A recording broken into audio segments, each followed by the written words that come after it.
isla sin basura.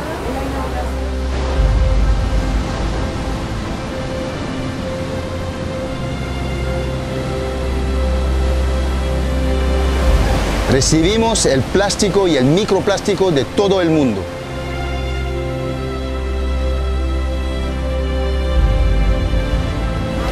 La erosión se está llevando todo nuestro legado.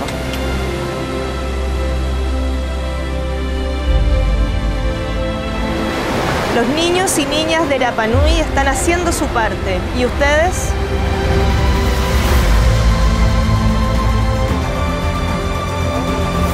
Los barcos y yates están destruyendo nuestros arrecifes de corales.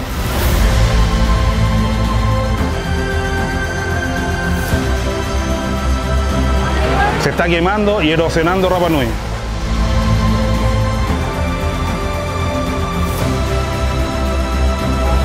Estamos generando mucha basura y nos la estamos separando para compostarla y reciclarla.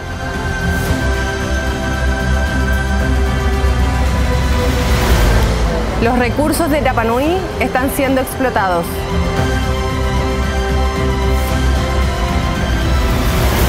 Si no nos unimos, no avanzamos y no protegemos nuestra isla.